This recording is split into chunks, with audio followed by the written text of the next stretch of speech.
segala macam hal-hal yang kemudian tidak sempat kita untuk bermuajahah, maka media sosial menjadi alternatif kita. Bahkan di dalam kaidah-kaidah fikih disebutkan hukumul wasail ka hukmil waqasid.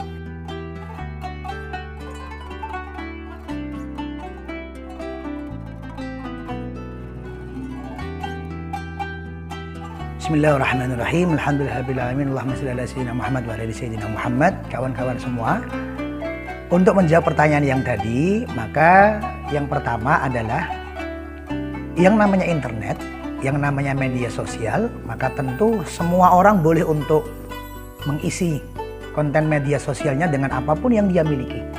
Semua orang berhak untuk mengupload hal yang sama, semua orang berhak untuk menyampaikan hal yang sama. Bahkan media sosial bukan cuma dijadikan sebagai ajang dakwah, ada yang ajang pamer HP, ada yang ajang pamer sosialita, ada yang ajang pamer gadget dan lain sebagainya. Ada juga yang kemudian untuk digunakan sebagai ladang berdakwah. Semua orang bebas untuk berdakwah. Tapi kita sebagai penggiat media sosial, penikmat media sosial, dan orang-orang yang memiliki akun di media sosial tentu juga memiliki tanggung jawab dan kewajiban untuk mempercayai dan mengikuti orang-orang yang betul-betul mu'tabarah, orang-orang yang betul-betul sesuai dengan ajaran Islam, terlebih lagi sesuai dengan ajaran Ahlus Sunnah wal Jamaah. Bahkan bukan cuma di media sosial, kita sama-sama datang pengajian, kita sama-sama mengikuti guru, kita sama-sama menjadikan seseorang menjadi panutan. Maka standarnya adalah Islam, dan yang kedua harus Ahlus Sunnah wal Jamaah. Kajian tentang Ahlus Sunnah sudah kami sampaikan sering dan sudah kami jawab sering. Kemudian yang kedua, bagaimana Gus cara memilih guru di media sosial? Apakah boleh, apakah tidak? Maka tetap yang paling afdal adalah talaki. Yang paling afdal adalah langsung bermuwajahah. Yang paling afdal adalah langsung ngaji hadap-hadapan dengan guru. Supaya kita baca kitabnya, kita kemudian terjemah kitabnya, kita maknai kitabnya, kita diberikan penjelasan tentang kitabnya oleh guru-guru kita, sehingga antara kitab dengan maksud dari kitab itu kita clear.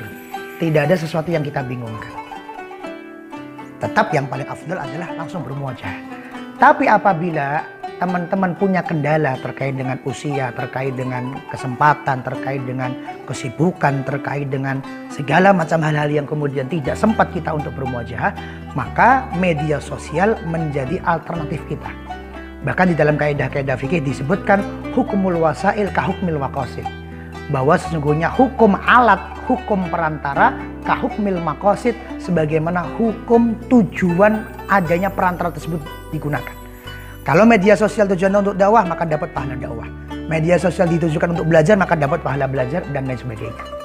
Yang ketiga, cara memilih guru adalah perhatikan setiap fatwa yang beliau sampaikan, perhatikan setiap ajaran yang beliau sampaikan, perhatikan setiap petuah yang beliau sampaikan.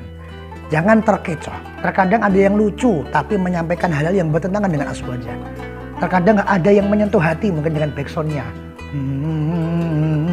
dan lain sebagainya. Dan banyak lagi yang lain-lain sebagainya.